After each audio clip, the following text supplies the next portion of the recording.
नमस्ते बच्चों, हिंदी क्लास में आप सबका स्वागत है। आज हम पढ़ेंगे कक्षा 12 का पाठ तुलसीदास जी द्वारा रचित पद, जिसका हम भरत राम का प्रेम पहले हम पढ़ चुके हैं। जिसमें हमने पढ़ा था कि जब राम वनवास चले जाते हैं तो भरत किस प्रकार उनसे मिलने जाते हैं और वहाँ पर वो अपने मन की बात कहते हैं। और यहाँ जो ये 2 पद दिए गए हैं हमारे पाठ्यक्रम में, तो यहाँ पर माता कौशल्या यानी कि राम की माता, जैसे कि आप सबको विदित होगा यानी कि मालूम होगा कि राजा दशरथ की 3 पत्नियाँ थीं, कौशल्या, कैकेयी और सुमित्रा।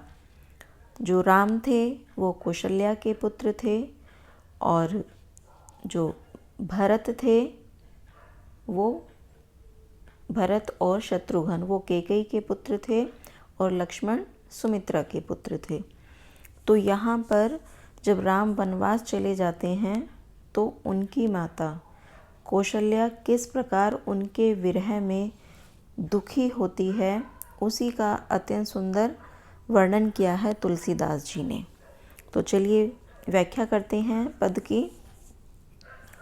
जननी निरखती बान दनुइया। जननी माने माता, माता कौशल्या। निरखती माने देखना। बान दनुइया मतलब धनुष बाण। जब कोई व्यक्ति हमसे दूर चला जाता है, बिछड़ जाता है, तो हम पीछे से उसका सामान देख देख कर उसको याद करते हैं। तो उसी दशा का वर्णन यहाँ पर तुलसीदास जी ने किया है कि जो कौशल्या है वो उनके धनुष बाण निरखती है, देखती है। बार बार उर नैननी लावती प्रभु जी की ललित पन्हैया। बार बार वो उर माने हृदय, नैननी माने आँखें, लावती माने पास लाना कि, और ललित पन्हैया माने उनके जूते, मतलब सुंदर जूते उनके, प्रभु जी माने राम। तो यहाँ पर कौशल्या जो है बार बार उनके छोटे जूते, सुंदर जूते बार बार अपने हृदय और आँखों के पास लाकर उनको चूमती हैं, प्यार करती हैं। कबहू प्रथम ज्यों जाई जगावती कही प्रिय बचन सवारे। अर्थात कभी कभी वो जाकर इस प्रकार करती हैं, मान लिया राम अभी वहीं पर हैं और वो सो रहे हैं तो वह उनको उठाने जाती है। कई बार जब इंसान ज़्यादा दुख में होता है, विरह में होता है, तो वह भूल जाता है कि बिछड़ा हुआ व्यक्ति उसके पास नहीं है, उसको लगता है कि वो उसके पास ही है। तो वो उसी दशा में थोड़ा सा अपने मनोभावों को संयत नहीं कर पाता। तो इसी प्रकार माता कौशल्या जो है उनको लग रहा है कि राम अभी यहीं पर हैं, तो वो उनको उठाने जाती हैं, जैसे वो रोज़ उनको जगाने जाती थी। उठो तात, तात माने पुत्र, कि हे पुत्र उठो, मतलब बलि मातु बदन पर, अनुज सखा सब द्वारे की माता तुम्हें यहाँ मतलब उठाने आई है और तुम्हारे अनुज यानी कि छोटे भाई और सखा माने फ्रेंड, वो सब द्वार पर खड़े हुए तुम्हारी राह देख रहे हैं। कबहू कहती यों बड़ी बार भई जाहू भूप पहाँ भैया। और कभी वो कहती कि भैया बड़ी देर से तुम्हें राजा बुला रहे हैं। बंधु बोली जें जो भावे गई निछावरी मैया। और इस प्रकार माता का जो हृदय है वो उस पर निछावर होने को तैयार है, वो उनकी बलैया लेना चाहती हैं। कबहू समुझी वन गमन राम को रही चकी चित्र लिखी सी। और जब उनको समझ आता है कि राम तो वन गमन को चले गए हैं, मतलब वन में चले गए हैं, तो वह चित्रलिखित सी रह जाती है। चित्रलिखित सी रह जाना मतलब होता है कि एकदम किंकर्तव्य मूड से खड़े रह जाना, कि सोच ना पाना कि क्या करें और क्या ना करें, बिल्कुल हिलना डुलना वाली नहीं होता उस दशा में। तुलसीदास वह समय कहें ते लागती प्रीति सीखी सी। तो तुलसीदास कहते हैं कि वह उस समय को याद करके अपनी प्रेम को प्रदर्शित कर रही है और उसको बार बार याद कर रही है। तो ये हमारी व्याख्या होगी बच्चे।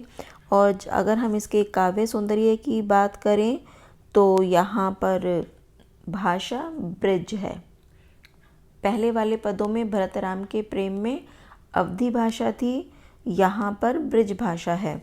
जैसा कि आपको बताया गया है कि तुलसीदास ब्रज और अवधी दोनों भाषा पर असाधारण पकड़ रखते थे। तो यहाँ पर उन्होंने बहुत सुंदर ब्रज भाषा का वर्णन किया है। और यहाँ पर जो रस है वो वात्सल्य रस है। वात्सल्य मतलब बचपन के प्रेम को हम वात्सल्य कहते हैं। और बार बार में पुनरुक्ति अलंकार है। पुनरुक्ति मतलब दोबारा उसको रिपीट करना। और अगर हम बात करें तो कि उपमा अलंकार, तो अंतिम चरण में प्रीति सीखी सी, जहाँ पर सा से सी समान होते हैं तो वहाँ पर उपमा अलंकार होते हैं। तो ये जो यहाँ पर भाषा सामर्थ्य है वो बहुत ही अच्छा है तुलसीदास जी का। और बहुत ही सुंदर ढंग से उन्होंने भाषा और भाव दोनों को हमारे समस्त प्रस्तुत किया है। तो चलिए फिर अगले पद पर चलते हैं।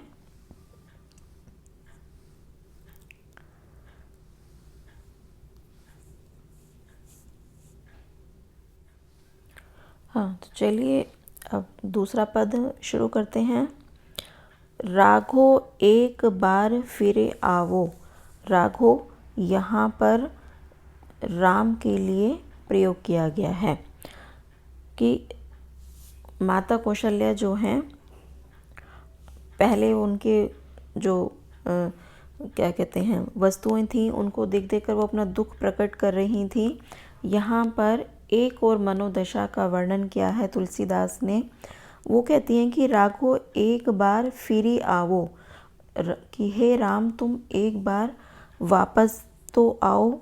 ए बर बाजी बिलो की आपने बहुरो बन ही सिधावो, कि एक बार वापस आकर तुम अपने, बाजी माने अश्व यानी कि घोड़े, जो तुम्हारे प्रिय घोड़े थे, उनको सुध लेने तो तुम वापस वन से एक बार अवश्य आओ। मतलब राम घोड़ों से बहुत प्यार करते रहे होंगे, तो कोई उनके प्रिय घोड़े होंगे, तो उनको उनका वास्ता देकर वो माता कौशल्या उनको एक तरह से बहलाने की कोशिश कर रही हैं कि तुम उनको देखने के लिए तो वापस आ जाओ।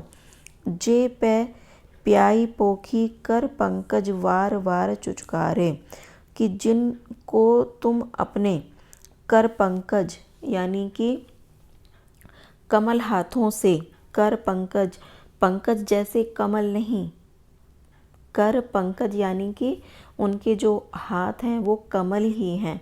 तो यहाँ पर रूपक अलंकार है, जहाँ पर हम तुलना नहीं करते हैं, उनको वैसा ही बता देते हैं, तो वहाँ पर रूपक अलंकार होता है।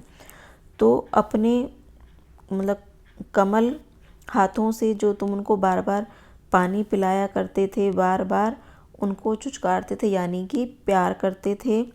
क्यों जीवे ही मेरे राम लाडले, ते अब निपट बिसारे, वो मेरे राम लाडले, लाडले राम के बिना अब वो कैसे जिएंगे। वो तो लगता है कि जैसे अब उनकी मृत्यु हो ही जाएगी। भरत सो गुनी सार करत हैं, अति प्रिय जानी तिहारे। हालांकि भरत जो हैं तुमसे ज़्यादा उनकी सेवा, सौगुनी मतलब तुमसे 100 गुनी ज़्यादा उनकी सेवा करते हैं, क्योंकि वो तुम्हारे प्रिय हैं। वो तुम्हारे प्रिय जान के उनकी बहुत ज़्यादा सेवा करते हैं। तद्यपि दिन ही दिन होत झांवरे, मनहु कमल हिम मारे। लेकिन फिर भी, तद्यपि माने फिर भी, वो दिन ब दिन मतलब लगातार, दिन ही दिन होत मतलब लगातार रोज़ वो दुबले होते जा रहे हैं, झांवरे मतलब वो कुम्हलाते जा रहे हैं। मनहु कमल हिम मारे, मानो कमल के पत्तों पर बर्फ पड़ गई हो। मनहु यहाँ पर उत्प्रेक्षा अलंकार है। मनहु उत्प्रेक्षा, जनु मनु मानो, जहाँ पर ऐसे शब्द आते हैं वहाँ पर उत्प्रेक्षा अलंकार होता है कि जैसे कमल के पत्तों पर हिम को पाला मार गया। कभी आपने सुना होगा कि फसल जैसे होती है ना कि पाला मार गया, तो उसी तरह से उनको पाला मार गया है। सुनहु पथिक, जो राम मिली ही बन कहियो मातु संदेश हो।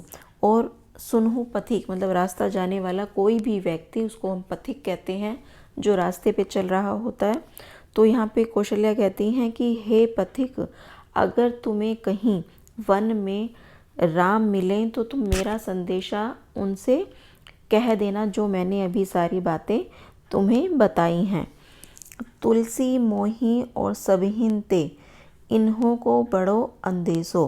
तुलसीदास कहते हैं कि मुझे और इन सब को मतलब घोड़ों को तुमसे बहुत ज़्यादा उम्मीद है, बहुत ज़्यादा आशा है कि तुम हमारा संदेशा जाकर जरूर राम से कहोगे और इस संदेश को सुनकर राम अवश्य वापस आएंगे। तो पहले वाले जो बेटे भरत राम का प्रेम था वो अयोध्या कांड से लिया गया था और ये गीतावली पुस्तक से पद लिए गए हैं। तो ये दोनों पद आपके पूरे हो गए हैं। आशा करती हूँ कि आपको अच्छी तरह से समझ आ गए होंगे और अब आप इनके द्वारा या इनमें से जो पूछे गए प्रश्न हैं उनके उत्तर आप आसानी से दे सकते हैं। तो चलिए फिर मिलते हैं अगली क्लास में। धन्यवाद। और हाँ बच्चों, अगर आपको मेरा पढ़ाया हुआ अच्छा लगता है तो आप इसको अपने दोस्तों की सहायता के लिए भी शेयर कर सकते हैं, क्योंकि कोरोना टाइम में हम एक दूसरे की जितनी हेल्प करें उतना अच्छा है। Thank you.